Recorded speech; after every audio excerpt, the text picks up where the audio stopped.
வணக்கம். இன்றைக்கி நம்ம பார்க்க போகிற டாபிக் வந்து பார்த்திங்கன்னா ஸ்டாக் ஜேர்னல். ஸோ ஸ்டாக் ஜேர்னல்னால் என்ன, ஸோ அதை எதுக்காக யூஸ் பண்ணுறோம் அப்படிங்கிறத பற்றி. இப்போது ஸ்டாக் ஜேர்னல் அப்படிங்கிறது மெயினாக எதுக்கு யூஸ் பண்ணுறாங்க அப்படின்னா, மேனுஃபேக்சரிங் கம்பெனிஸில் வந்து பார்த்திங்கன்னா இந்த ஸ்டாக் ஜேர்னல் அப்படிங்கிற எந்த வவுச்சரை யூஸ் பண்ணுறாங்க. இந்த ஸ்டாக் ஜேர்னல் என்ன பண்ணோம் அப்படின்னா, நம்ம என்னென்ன மாதிரியான இப்போ நான் கீழே ஒரு பர்ச்சேஸ் பண்ணியிருக்கேன். இப்போ இந்த மெட்டீரியலை யூஸ் பண்ணி என்ன ப்ரொடியூஸ் பண்ணலாம். இப்போ இந்த மெட்டீரியல் நம்ம பர்ச்சேஸ் பண்ணோம்னா நம்ம என்ன பண்ண முடியும்னா, ஒரு டூ நம்பர்ஸ் வாங்கியிருக்கேன். 2 கம்ப்யூட்டர்ஸ் வந்து பார்த்திங்கன்னா என்ன பண்ண முடியும், நம்மளால் அசெம்பிள் பண்ண முடியும். ஸோ அப்போது raw material, this is source. So இதை வச்சு என்ன பண்ண முடியும், நம்ம வந்து பார்த்திங்கன்னா 2 கம்ப்யூட்டர் வந்து பார்த்திங்கன்னா நம்ம அசெம்பிள் பண்ண முடியும். ஸோ இப்போது மேனுஃபேக்சரிங் கம்பெனி என்ன பண்ணுவாங்க, ரா மெட்டீரியல் வந்து ஒன்றா இருக்கும், நமக்கு கிடைக்கக்கூடிய ப்ரொடக்ஷன் ஒன்றா இருக்கும். ஸோ சேல்ஸ் பர்ச்சேஸ் வேறு, பர்ச்சேஸ் பண்ண அதே பொருளை என்ன பண்ணுவோம், நம்ம திரும்ப சேல்ஸ் பண்ணுவோம். ஆனால் இங்கே வந்து பார்த்திங்கன்னா நம்ம என்ன பண்ணுவோம்னா, ரா மெட்டீரியலை பர்ச்சேஸ் பண்ணி அது மூலயமா என்ன பண்ணுறோம்னா நம்ம ப்ரொடக்ஷன் பண்ணுறோம். ஸோ இதை மாதிரியான சுச்சுவேஷன்ஸில் நம்ம எப்படி வந்து இந்த டேலியை யூஸ் பண்ண போகிறோம் அப்படிங்கிறத இன்றைக்கி நம்ம பார்க்க போகிறோம். ஸோ இப்போ நான் ஏற்கனவே டிஃபால்ட்டாக ஒரு வவுச்சர்ஸ் ஒன்று வச்சுருக்கேன். என்ன பண்ணுறேன்னா, இதில் கீழே உள்ள மெட்டீரியல்ஸ் எல்லாத்தையும் என்ன பண்ண போகிறேன்னா, XXX அப்படின்னு கம்ப்யூட்டர்ஸ் அக்சசரிஸ் கம்பெனியில் என்ன பண்ணுறேன்னா கடனுக்கு வாங்குகிறேன். ஏன்னா இது வரைக்கும் நம்மகிட்ட காசு எதுவுமே இல்லை. நம்ம ஃபஸ்ட்லேருந்து நம்ம வந்து பார்த்திங்கன்னா கேபிட்டல் அதெல்லாம் போனோம்னா நமக்கு டைம் அதிகமாகும் அப்படிங்கிறனால நான் என்ன பண்ணுறேன், டைரெக்டாக நான் வந்து ரா மெட்டீரியல் பர்ச்சேஸ் பண்ணுறதுக்கான டைரெக்டான ஆப்ஷன்ஸுக்கே போகிறேன் நான். ஸோ இப்போ வந்து பார்த்திங்கன்னா இதில் நான் வந்து touch computer sales and service அப்படின்னு சொல்லிட்டு ஒரு கம்பெனி ஒன்று க்ரியேட் பண்ணியிருக்கேன். இப்போ என்ன பண்ண போகிறேன்னா, ரா மெட்டீரியல் பர்ச்சேஸ் பண்ண போகிறேன். ஸோ டைரெக்டாக என்ன பண்ண போகிறேன், பர்ச்சேஸ் பண்ண போகிறேன். பர்ச்சேஸ் பண்ணும்போது நான் வந்து இந்த இடத்துல பார்ட்டி அக்கௌண்ட் நேம், ஸோ நான் கிரெடிட் பர்ச்சேஸ் பண்ண போகிறேன். ஸோ அப்போ XXX கம்ப்யூட்டர் அக்சசரிஸ்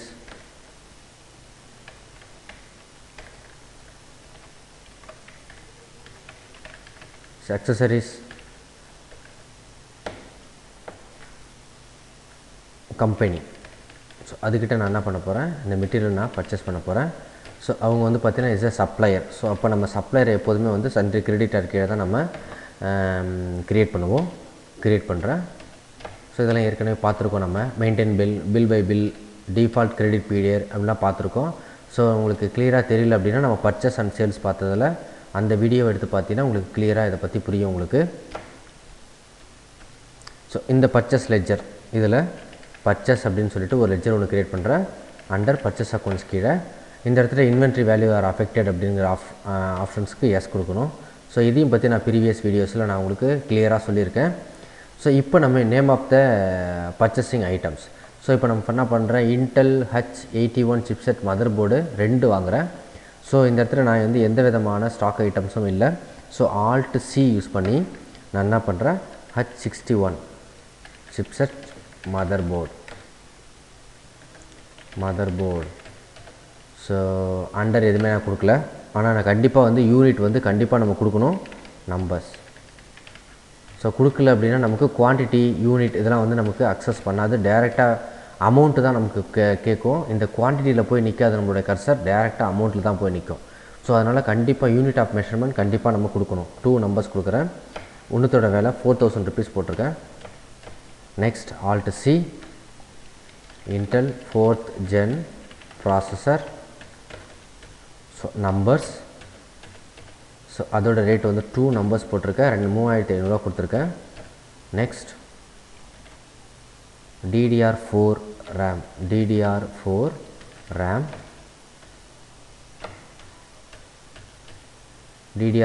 RAM வந்து பார்த்திங்கன்னா உங்களுக்கு 2 நம்பர்ஸ் 2400 போட்டிருக்கேன். So next Seagate hard disk 1 TB, Seagate HDD 1 TB. Numbers, so 3000 rupees போட்டிருக்கேன். 2 நம்பர்ஸ் 3000 rupees போட்டிருக்கேன். Next cabinet with SMBS. So 2 numbers போட்டிருக்கேன். 1500 அதோடைய ப்ரைஸ் போட்டிருக்கேன். Next keyboard and mouse combo 750 2 numbers. Keyboard and mouse numbers. So combo போட்டிருக்கேன் 2 numbers 750. Next DVD writer. So alt C use பண்ண மறந்துட்டேன், sorry.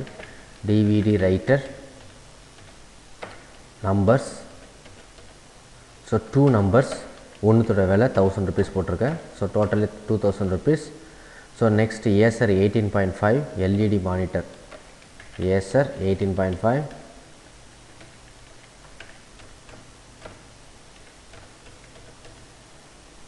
2 numbers 4350. Next UPS 600 VA. UPS numbers 2 numbers 1850. So இப்போ 44,700 நான் purchase பண்ணியிருக்கேன். So in case இவங்கள்ட்ட நம்ம வந்து பார்த்தீங்கன்னா இவங்க நமக்கு ஏதாவது டிஸ்கவுண்ட் கொடுத்தாங்க அப்படின்னா நம்ம இதுக்கு கீழே இந்த டோட்டல் அப்படிங்கிறதுக்கு கீழே ஒன் மோர் என்டர் ப்ரெஸ் பண்ணோம்னா அந்த டோட்டல் மேலே போன பிறகு நமக்கு இந்த இடத்துல நமக்கு வவுச்சர்ஸ் காமிக்கும். ஸோ அந்த இடத்துல நம்ம ஆல்ட் சி யூஸ் பண்ணி என்ன பண்ணலாம், டிஸ்கவுண்ட் ரிசீவ்டு. ஸோ நம்ம வந்து பார்த்திங்கன்னா ஒரு சப்ளையர் நமக்கு டிஸ்கவுண்ட் கொடுத்தாங்கன்னா அது நமக்கு இன்கம். ஸோ இன்டைரக்ட் இன்கம் அப்படிங்கிற அந்த குரூப்புக்கு கீழே நம்ம ஒரு லெட்ஜர் க்ரியேட் பண்ணிக்கிறேன், டிஸ்கவுண்ட் ரிசீவ்டு சொல்லிட்டு. இப்போ 5% கொடுக்குறாங்கன்னா -5% அப்படிங்கிறத நான் போட்டுக்கிறேன். ஸோ டோட்டலாக 2235 ரூபா நமக்கு டிஸ்கவுண்ட் கொடுத்துருக்காங்க. ஸோ இப்போ நான் சேவ் பண்ணிட்டேன். இப்போ இதை என்ன பண்ண போகிறேன் அப்படின்னா நான் வந்து ஸ்டாக் ஜேர்னல் மூலயமா என்ன பண்ண போகிறேன், இதை ப்ரொடியூஸ் பண்ண போகிறேன், ப்ரொடக்ஷன் பண்ண போகிறேன். ஸோ அதை எப்படி நம்ம பண்ணுறது அப்படிங்கிறத நம்ம இன்றைக்கி பார்க்க போகிறோம். ஸோ இப்போது இதில் வந்து பார்த்திங்கன்னா ஸ்டாக் ஜேர்னல் அப்படிங்கிறது டிஃபால்ட்டாக இருக்குது. இப்போ என்ன பண்ண போகிறோம், name of the items. So என்னென்ன மாதிரியான ஐட்டம்ஸ் ரா மெட்டீரியலை யூஸ் பண்ணி நம்ம என்ன ப்ராடக்டை நம்ம ப்ரொடியூஸ் பண்ண போகிறோம், அதுதான் இது is consumption, productions or source, destinations. So number of என்னென்ன மாதிரி ப்ராடக்டை யூஸ் பண்ணி நம்ம என்ன ப்ரொடக்ஷன் பண்ண போகிறோம், கன்சம்ஷனை யூஸ் பண்ணி, that is raw material use பண்ணி என்ன பண்ண போகிறோம். ஸோ ஆல்ரெடி நம்ம பர்ச்சேஸ் பண்ணியிருக்கோம். இப்போது ஒன்று ஒன்றா நான் யூஸ் பண்ணுறேன். இப்போ எக்ஸாம்பிள் நான் என்ன பண்ணுறேன்னா மதர் போர்டில் ஒன் குவான்டிட்டி எடுத்துக்கிறேன். அதே மாதிரி ப்ராசஸரில் ஒரு குவான்டிட்டி எடுத்துக்கிறேன். நெக்ஸ்ட் ரேமில் ஒரு குவான்டிட்டி எடுத்துக்கிறேன். அடுத்து நெக்ஸ்ட் டிவிடியில் 1 numbers எடுத்துக்கிறேன். டிவிடி 1 numbers எடுத்துக்கிறேன். அதே மாதிரி சிகேட் ஹார்ட் டிஸ்கில் 1 numbers யூஸ் பண்ணிக்கிறேன். கேபினெட் வித் எஸ்எம்பிஎஸில் 1 numbers யூஸ் பண்ணிக்கிறேன். அதுக்கப்புறம் யூபிஎஸில் 1 numbers எடுத்துக்கிறேன். அடுத்து கீபோர்ட் மவுஸில் 1 numbers யூஸ் பண்ணிக்கிறேன். ஸோ மேக்ஸிமம் நம்ம எடுத்துட்டோம்னு நினைக்கிறேன் எல்லாத்துலேயுமே. ஏசர் மானிட்டரில் 1 numbers நான் சூஸ் பண்ணிக்கிறேன். ஸோ இப்போ இதை யூஸ் பண்ணி என்ன பண்ண போகிறேன், நான் ப்ரொடியூஸ் பண்ண போகிறேன். ஸோ என்ன மெட்டீரியல் நான் ப்ரொடியூஸ் பண்ண போகிறேன், கம்ப்யூட்டர். ஸோ கம்ப்யூட்டர் நம்பர்ஸில். ஸோ இப்போது நம்ம ஒரு குவான்டிட்டி பண்ண போகிறோம். இப்போ நமக்கு இந்த ரா மெட்டீரியலை நமக்கு யூஸ் பண்ணுறதுக்கு 22,350 ரூபா நமக்கு தேவைப்பட்டுச்சு இந்த ஒரு கம்ப்யூட்டரை நமக்கு அதாவது அசம்பிள் பண்ணுறதுக்கு. ஸோ கம்ப்யூட்டர் வந்து பார்த்திங்கன்னா மேனுஃபேக்சரிங் சொல்ல மாட்டாங்க, அசம்பிள்டு அப்படின்னு சொல்லுவாங்க. ஸோ அசம்பிள் பண்ணுறதுக்கு நமக்கு இந்த 22,350 ரூபா ஆச்சு. ஸோ அப்போ இதோடைய நம்ம ரேட் வந்து பார்த்திங்கன்னா என்ன பண்ணலாம் அப்படின்னா இந்த நமக்கு ப்ளஸ் வந்து பார்த்திங்கன்னா நமக்கு மேனுஃபேக்சரிங் அதாவது வேஜஸ் இதெல்லாம் இருக்கும். ஸோ அதெல்லாம் ஆட் பண்ணி போகிறோம். நான் என்ன பண்ணுறேன்னா ஒரு 23,500 நான் இதோட ரேட்டு போடுறேன். ஸோ போட்டுட்டு சேவ் பண்ணுறேன். இப்போ போய் பாருங்கள், நான் ஸ்டாக் சம்மரியில் போய் பார்க்குறேன். ஸ்டாக் சம்மரியில் இப்போ என்கிட்ட வந்து பார்த்தீங்கன்னா மெட்டீரியல் எல்லாமே ஒன்று தான் இருக்குது. ப்ளஸ் கம்ப்யூட்டர்லேயும் வந்து பார்த்திங்கன்னா ஒரு குவான்டிட்டி இருக்குது. இதை ப்ரெஸ் பண்ணோம்னா நமக்கு இதோட டீட்டெயில் தெரியும், எத்தனை நம்பர் இருக்குது, என்ன வவுச்சர் டைப் நம்ம யூஸ் பண்ணோம் அப்படிங்கிற இன்ஃபர்மேஷன்ஸ் நமக்கு கிடைக்கும். ஸோ இதுதான் வந்து பார்த்திங்கன்னா நம்ம ஸ்டாக் ஜேர்னல் போகிறதுக்கான ஆப்ஷன்ஸ். ஸோ ஸ்டாக் ஜேர்னல் அப்படிங்கிறது ஒன்றுமே இல்லை, மேனுஃபேக்சரிங் கம்பெனிஸில் ரா மெட்டீரியல் ஒரு சைடு போடுறோம், போட்டோம்னா நம்ம கிளியராக இந்த ரா மெட்டீரியலை பர்ச்சேஸ் பண்ணுறதுக்கு நம்ம எவ்வளோ காஸ்ட் செலவு பண்ணணும் அப்படிங்கிற இன்ஃபர்மேஷன்ஸ் இங்கே கிடச்சிரும். இது மூலயமா நம்ம ப்ரொடியூஸ் பண்ணக்கூடிய மெட்டீரியலோட வேல்யூவை நம்ம என்ன பண்ணலாம்னா ஈஸியாக நிர்ணயிக்கிறதுக்கு இந்த ஸ்டாக் ஜேர்னல் அப்படிங்கிற ஆப்ஷன்ஸ் யூஸ் பண்ணியிருக்கு. ஸோ ஆல்ரெடி சொல்லியிருக்கேன், டேலி அப்படிங்கிறது it is a integrated solution softwares. So இது மூலயமா நம்ம எந்த விதமான அக்கௌண்ட்ஸையும் என்ன பண்ண முடியும், ஹேண்டில் பண்ண முடியும் அப்படிங்கிறத பற்றி சொல்லியிருக்கேன்.